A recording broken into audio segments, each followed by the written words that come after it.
Bismillahirrahmanirrahim. Assalamualaikum warahmatullahi wabarakatuh. Alhamdulillahilladzi hadana lihada wa ma kunna linahtadiya laula an hadanallah. Wassalatu wassalamu ala asyrafil anbiya'i wal mursalin wa ala alihi wa ashabihi wa man tabi'ahu bi ihsan ila yaumiddin, amma ba'd.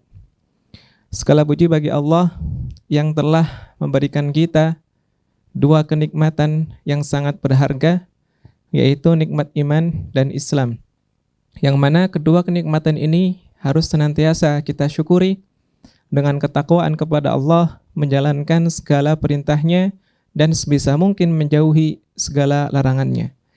Salawat serta salam semoga senantiasa tercurah limpahkan, tersampaikan kepada Nabi Muhammad SAW yang telah berjuang, tersakiti, dizalimi demi menegakkan agama Islam, sehingga kita selaku umatnya bisa merasakan betapa manisnya iman. Kepada keluarganya, sahabatnya, tabi'innya, serta kepada kita semua selaku umatnya yang selalu mengharapkan syafaatnya di hari kiamat nanti. Hadirin para pemirsa rahimakumullah, alhamdulillah pada kesempatan kali ini kami kedatangan tamu yang sangat mulia. Beliau adalah Syekh Ahmad Umar Taj, merupakan utusan dari Al-Azhar Mesir. Insyaallah dalam kesempatan kali ini beliau akan menyampaikan tausiah nasihat kepada kita semua dengan judul Keluarga di dalam Islam. Fa'ala Syekh fa'alaihi falyatafaddal mashkura. تفضل. الحمد لله رب العالمين، والصلاة والسلام على سيد الأنبياء والمرسلين وعلى آله وصحابته أجمعين ومن تبعهم بإحسان إلى يوم الدين، ثم أما بعد. تكلمنا في الحلقة الماضية عن أهمية الأسرة في الإسلام، واليوم بعون الله تعالى نستمر في هذه السلسلة المباركة، والتي تعتبر من أهم السلاسل التي يجب أن يتكلم فيها المتكلمون وأن يعظ فيها الواعظون، لأنها تتكلم عن بناء الأسرة المسلمة، والتي يجب أن يعرف كل واحد فيها ما له من حقوق وما عليه من واجبات. طيب، اليوم بعون الله تعالى نتكلم عن مشكلة من مشكلات الأسرة، ألا وهي مشكلة العنوسة. فكما نرى فإن عدد الإناث يزيد على عدد الرجال، ولو تركنا الأمر دون دراسة ودون تخطيط فإن المجتمع سيتحول إلى غابة. لذلك فإن الإسلام وضع الحلول المناسبة لهذه المشكلة، فقد وضع لها حدودا وحلولا وقائية وعلاجية. أما الحدود الوقائية فمنها أنه حرم الزنا، وحرم اللواط، وحرم السحاق. والله عز وجل يقول في سورة النور: الزانية والزاني فاجلدوا كل واحد منهما 100 جلدة ولا تأخذكم بهما رأفة في دين الله إن كنتم تؤمنون بالله واليوم الآخر. لقد شدد الإسلام على هذه الفعلة النكراء وهي جريمة الزنا، كذلك جريمة اللواط وجريمة السحاق وهي أن ينام رجل مع رجل أو امرأة مع امرأة. وهذا الفعل حقيقة يعني ما رأيناه في البهائم وما نراه إلا بين الناس الذين كرمهم الله تعالى بالعقل. قال تعالى: ولقد كرمنا بني آدم. لذلك يقول النبي صلى الله عليه وسلم: اقتلوا الفاعل والمفعول به. فهذا هو الحد الذي يجب أن يطبق على فاعل جريمة قوم لوط. Setelah menyampaikan puji syukur kepada Allah dan salawat kepada Nabi, beliau menyampaikan bahwasanya insya Allah judul ini sangat penting, yaitu mengenai keluarga di dalam Islam. Melanjutkan halaqah beliau yang telah berlalu. Dalam halaqah ini atau dalam sesi ini beliau akan menyampaikan al-mushkilah fil usrah, yaitu permasalahan dalam rumah tangga.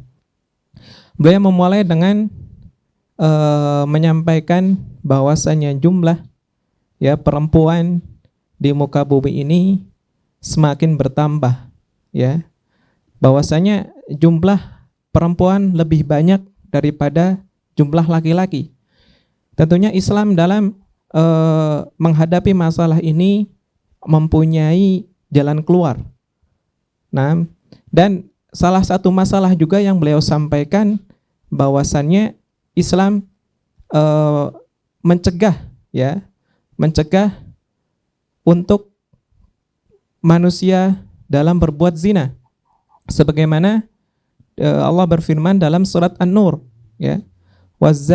wazaniyatu wazzani fajlidu kulla wahidin minhuma mi'ata jaldah. Maka pezina dari perempuan dan pezina dari laki-laki, maka deralah atau maka cambuklah mi'ata jaldah 100 kali. Wala ta'khudhukum bihima ra'fatan fi dinillah. Maka ra'fatun fi dinillah. Maka jangan kalian memberikan belas kasihan kepada pezina itu fi dinillah, dalam agama Allah. Tentunya ini sebuah permasalahan yang terjadi pada umat Islamiyah ataupun pada umat-umat yang lainnya, bahwasanya Islam secara tegas melarang perbuatan zina, yaitu hubungan seksual di luar nikah. Sebagaimana Islam sangat melarang berhubungan sesama jenis, seperti yang beliau sampaikan, bahkan masalah itu pun terjadi di dalam Islam.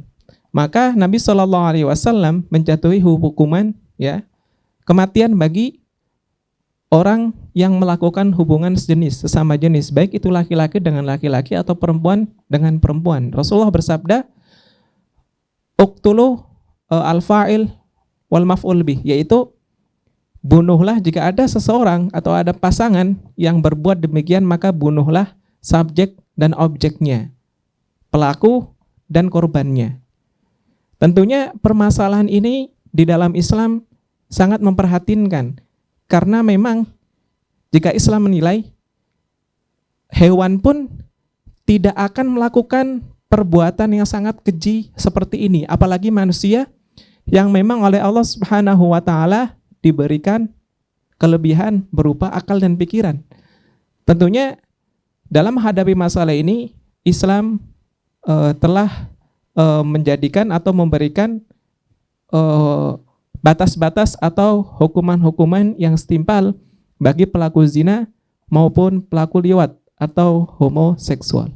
Baik. Wa kama harrama al-Islam az-zina faqad harrama kull al-wasail al-mufdiyah ilayh. فالله تعالى قال في سورة النور الإسراء: ولا تقربوا الزنا. لم يقل ولا تزنوا، وإنما قال ولا تقربوا. فمجرد القرب من خلوة أو اختلاط أو مصافحة أو قبلة أو نظرة بشهوة، فهذا كله يؤدي إلى الزنا. Sebagaimana Islam mengharamkan zina, Islam juga mengharamkan mediator-mediator yang berhubungan dengan zina. Allah Subhanahu wa taala berfirman, "Wala taqrabuz zina." Janganlah kalian mendekati zina.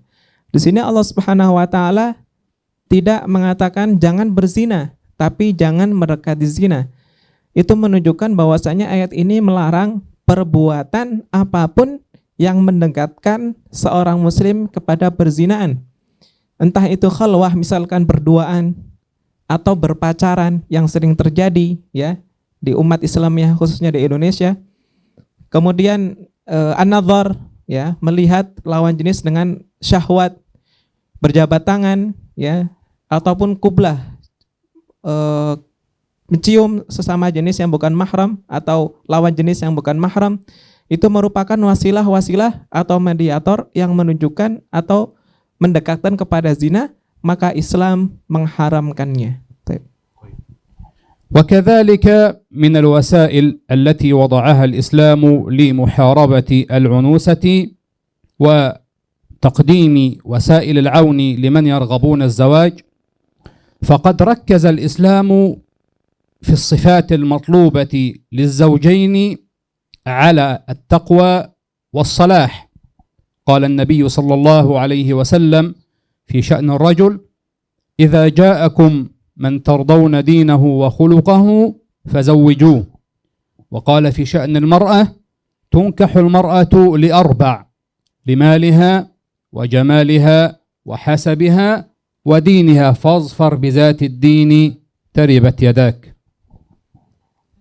Baik, maka dalam masalah ini Islam menganjurkan bagi seorang muslim yang telah balik untuk menikah. Ya. Karena menikah dapat menyelesaikan masalah-masalah perzinaan, masalah-masalah liwat atau homoseksual. Karena dalam pernikahan terdapat hubungan yang akan diberkahi. Kemudian Islam juga memberikan tips cara memilih pasangan. Nabi SAW bersabda, "Tunkahul mar'atu li arba'." Wanita dinikahi untuk 4 perkara. Yang pertama limaliha, karena hartanya. Kemudian yang kedua lijamaliha, untuk kecantikannya. Kemudian yang ketiga linasabiha, untuk keturunannya. Dan yang keempat yang paling penting lidiniha, untuk agamanya. Kemudian di sini Nabi menekankan fadfar bidzatiddin taribat yadak. Maka beruntunglah orang yang menikahi atau seorang laki-laki yang menikahi perempuan karena agamanya taribat yadak, maka dia akan beruntung. Ya, di sini Islam menganjurkan jika seseorang ingin terlepas dari masalah-masalah keluargaan, perzinaan, liwat, pacaran dan sebagainya, maka Islam di sini menganjurkan untuk menikah. Ya, dengan 4 poin di sini dalam memilih pasangan kriteria, ya 4 kriteria dalam memilih pasangan hidup, yaitu dipilih dari hartanya, dari kecantikannya, dari keturunannya. Tapi Rasulullah di sini yang keempat menekankan yang keempat lidiniha. Maka seseorang jika menikahi perempuan karena agamanya, karena akhlaknya, maka taribat yadak, dia akan beruntung. Baik, Syekh. وللتقريب في هذه المسألة فقد أباح الإسلام للرجل أن يعرض ابنته على أهل الصلاح، فهذا هو سيدنا شعيب يعرض على سيدنا موسى ابنته ويقول له: إني أريد أن أنكحك إحدى ابنتي هاتين. وهذا هو سيدنا عمر رضي الله عنه يعرض ابنته أيضا على سيدنا أبي بكر وعثمان. بل أباح الإسلام للمرأة أن تعرض نفسها على الرجل إذا رأت فيه الصلاح والأخلاق العالية، فكما حدث مع النبي صلى الله عليه وسلم من المرأة التي جاءت إليه وقالت: يا رسول الله إني وهبت نفسي لك. هذا كله إن دل فإنما يدل على تيسير الإسلام في موضوع الزواج للبعد ولسد الطرق أمام الحرام.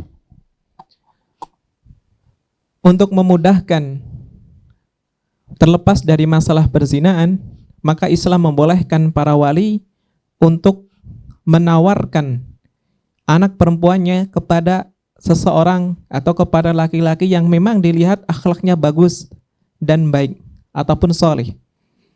Di sini terjadi ketika Nabi Syuaib ya menawarkan kedua putrinya kepada Nabi Musa, ya Allah Subhanahu wa taala berfirman, "Inni," ya mengisahkan kisah Nabi Syuaib dan Nabi Musa, "Inni uridu an unkihaka ihdabnatayya hataini." Aku ingin menikahkan engkau dengan kedua putriku ini. Ya, kemudian para sahabat pun sama. Contoh Umar menawarkan putrinya kepada Abu Bakar, ya, ataupun kepada Utsman. Begitupun Abu Bakar menawarkan kepada Nabi, ya, menawarkan putrinya kepada sahabatnya sendiri. Dan juga Islam membolehkan seorang perempuan yang memang ketika tertarik kepada seseorang yang salih, yang baik akhlaknya, baik budi pekertinya, boleh untuk menawarkan dirinya untuk dinikahi. Hal ini terjadi kepada sahabiyah. Ketika itu datang kepada Rasulullah SAW, ia berkata, "Ya Rasulullah, inni wahabtu nafsi lak," au fi ma'nahu hakadha. Ya Rasulullah, sesungguhnya aku memberikan diriku kepadamu. Jadi sahabiyah ini menawarkan dirinya untuk dinikahi oleh Nabi SAW. Ketika itu Nabi sempat melihatnya, ya, kemudian tapi Nabi terdiam untuk lanjutan kisahnya. Kemudian ketika Nabi terdiam, ada sahabat lain ketika melihat Nabi terdiam, Nabi belum mau untuk menikahinya, maka sahabat ini berkata, "Ya Rasulullah, jika engkau belum menyukainya, maka perempuan itu untukku." Dan sampai hadis selanjutnya. Jadi dalam menyikapi masalah ini, Islam memberikan solusi.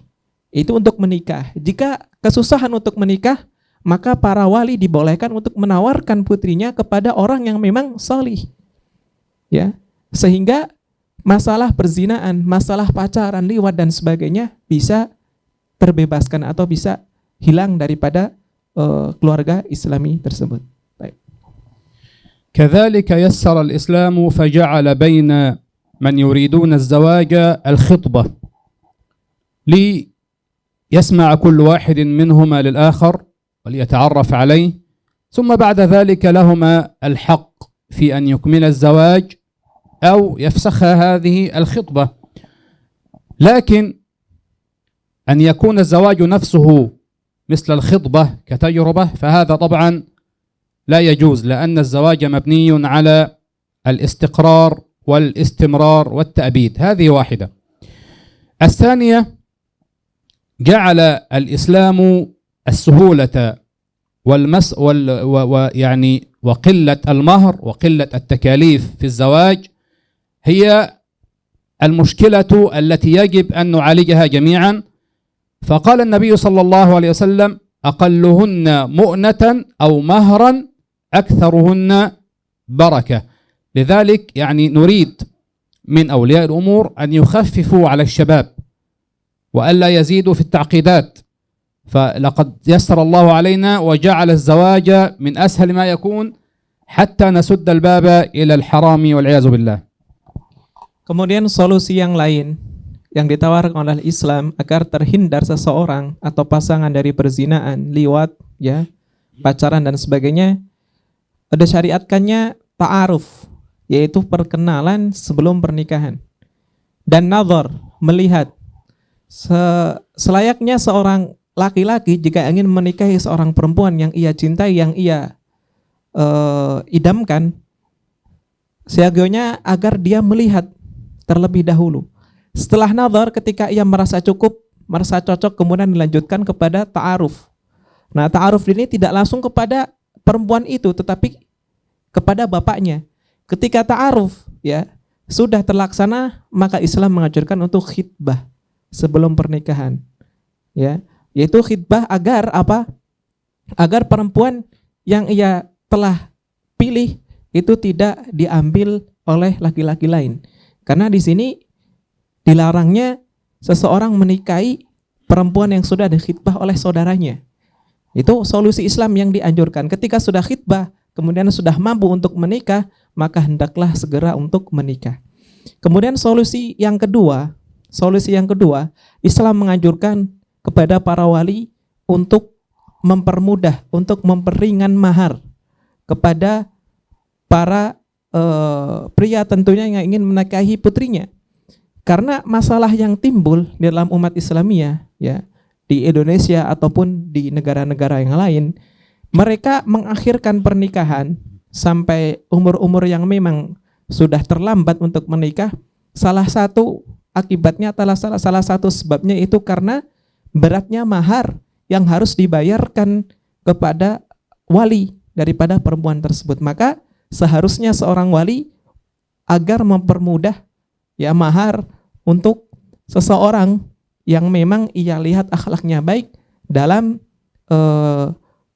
menikahi putrinya ya, agar seseorang ini terhindar dari sesuatu kemaksiatan, yaitu berupa pacaran, khalwah ya, ataupun perzinahan.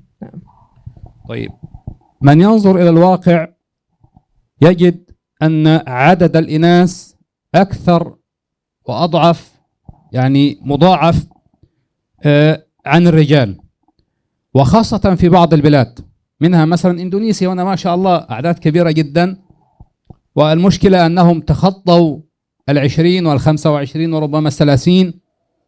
كذلك خاصة بعد الحروب نجد أعداد كبيرة جدا من الإناث لا تجد الزواج. لذلك شرع الإسلام التعدد. قال الله عز وجل: فانكحوا ما طاب لكم من النساء مثنى وثلاث ورباع فإن خفتم ألا تعدلوا فواحدة. إذن مسألة التعدد هذه لم يأتي بها أحد من البشر، وإنما الذي شرعها هو خالق البشر العالم بمصلحة العباد والعالم بما يصلحهم ويصلح دنياهم وأخراهم، هو الذي شرع هذه أو هذا التعدد لمصلحة البشر، سواء كانوا ذكورا أم إناثا، حتى لا تقول المرأة بأن الرجل سوف يظلمني أو كذا وكذا، وتقول لن تستطيع أن تعدل كما قال القرآن. هنا العدل المقصود به كما كان يفعل النبي صلى الله عليه وسلم، كان يعدل ويقسم فيما يستطيع، وفيما لا يستطيع وهو الميل القلبي فكان يقول: اللهم هذا قسمي فيما أملك فلا تؤاخذني فيما تملك ولا أملك. إذن نحرص على تطبيق سنة النبي صلى الله عليه وسلم. Baik, jika kita melihat realita ya umat Islam di dunia, khususnya di Indonesia ataupun di negara-negara yang lain, kita lihat bahwasannya jumlah perempuan itu lebih banyak daripada jumlah laki-laki. Beliau menyebutkan bahkan sampai satu orang laki-laki berbanding 20 sampai 25 perempuan. Tentunya ini merupakan permasalahan. Oleh karena itu, Islam memberikan solusi permasalahan ini dengan disyariatkannya, dengan disunnahkannya at-ta'addud atau poligami. Allah Subhanahu wa taala berfirman, "Fankihu ma taba lakum minan nisa'i mathna wa thulatha wa ruba'." Maka nikahilah wanita-wanita yang engkau sukai 2, 3 atau 4. Ya. Kemudian di sini Allah menyambung, fa in khiftum alla ta'dilu, maka jika kalian takut tidak bisa adil fawahidah, maka nikahilah 1. Baik, jika kita lihat dari ayat ini, Allah mengedepankan ta'adud daripada tauhid atau muwahhid di sini 1. Allah mengedepankan nikahilah perempuan yang engkau sukai 2, 3 atau 4. Maka jika engkau takut tidak bisa berbuat adil, maka 1. Jadi jika seseorang bisa untuk adil, maka hendaknya dia menikah lebih dari 1. Ya, dan tentunya ini merupakan kemaslahatan. Sehingga apa? Sehingga jumlah perempuan ya muslimah itu akan tertolong, karena 1 banding 25 sampai 30 atau sebagainya itu akan tertolong dengan syariat dianjurkannya poligami ini. Bahkan syariat poligami bukan dari manusia, bahkan langsung disyariatkan oleh Allah Subhanahu wa taala dalam surat An-Nisa. Maka hendaknya para istri-istri ya menerima jika laki-lakinya, jika suaminya ingin poligami, asalkan dengan syarat bisa berbuat adil dan mampu untuk melakukan sunnah tersebut. Karena adil di sini bukan berarti membagi sama rata. Rasulullah SAW pun demikian. Ya, adil di sini wat usyai fi makani, yaitu meletakkan sesuatu dalam tempatnya, seperti itu. Nah, Syekh, tafadhal. يعني أرى أن هذا موضوع التعدد يعجب الرجال ولا يعجب النساء. طبعا الله عز وجل يعني وضع لنا ما فيه الخير، تمام، وهذا الموضوع هو في الحقيقة تكريم للمرأة، تمام، والمرأة عندها حب وغريزة الزواج وغريزة الإنجاب، فالله عز وجل لم يحرمها من ذلك. فإن لم تعدد فهناك حل من ثلاثة: إما أن تكون عانس في بيت أبيها وتموت دون أن تتزوج، وإما أن تنحرف والعياذ بالله، وإما أن تكون شريكة في رجل، سواء كان في نصف رجل أو حتى في ربع رجل، يعني يتزوج مثلا 4 فتكون لها لو حتى يوم في الأسبوع وتنجب حتى لو طفل واحد، هذا أفضل من أن تكون عانس أو تلجأ إلى الحرام والعياذ بالله. إذن الإسلام أراد أن يكرم المرأة وأن يحافظ على عفتها وحيائها وكرامتها، لذلك شرع التعدد. Beliau menyampaikan perkara poligami tentunya disukai banyak laki-laki dan tentunya yukroh ya. Kebanyakan para perempuan tidak menyukainya, tapi ini maslahah ya. Ketika seseorang bisa menjalankan sunnah ta'adud atau poligami ini, maka akan banyak sekali muslimah-muslimah yang tertolong. Karena keinginan seorang perempuan itu ingin dinikahi dan mempunyai anak, kemudian hidup di dalam rumah yang nyaman tentunya. Maka dengan poligami seseorang bisa menjalankan ini. Ketika seseorang hanya menikah, seorang laki-laki hanya menikah dengan satu perempuan saja, maka akan ada banyak perempuan yang akan menjadi atau yang selamanya tidak akan menikah. Atau misalkan jika seorang perempuan menentang poligami, kemudian naudzubillah misalkan meminta cerai ya, khula' dari suaminya, kemudian dia akan menjanda dan akan hidup di rumah ayahnya. Tapi jika ia menerima syariat ini, maka akan ada maslahat. Dia tetap akan tinggal di sebuah rumah yang memang suaminya sediakan dan akan mempunyai anak, meskipun beliau sampaikan akan mendapat 1 hari, misalkan 1 minggu bagian, itu tidak masalah kata beliau, karena di dalam syariat poligami ini tentunya banyak sekali kemaslahatan, bisa mencegah sesuatu dari kemaksiatan, mencegah seseorang baik itu laki-laki yang tidak cukup dengan 1 orang istri dari zina, kemudian dari perilaku-perilaku haram yang lainnya, dan juga bisa menjadi kemaslahatan bagi wanita-wanita yang memang tidak mendapat bagian itu atau belum mendapatkan suami, karena memang jumlahnya sangat berbanding banyak perempuan tentunya daripada laki-laki. Nah, طيب نكتفي بهذا القدر حتى لا نطيل عليكم، ونسأل الله تعالى أن يزوج شباب المسلمين وبنات المسلمين، وأن يطرد من بيننا شياطين الإنس والجن، وأن يصلح أحوالنا، وأن يصب علينا الخير صبا، إنه ولي ذلك والقادر عليه. والسلام عليكم ورحمة الله وبركاته. شكرا لكم.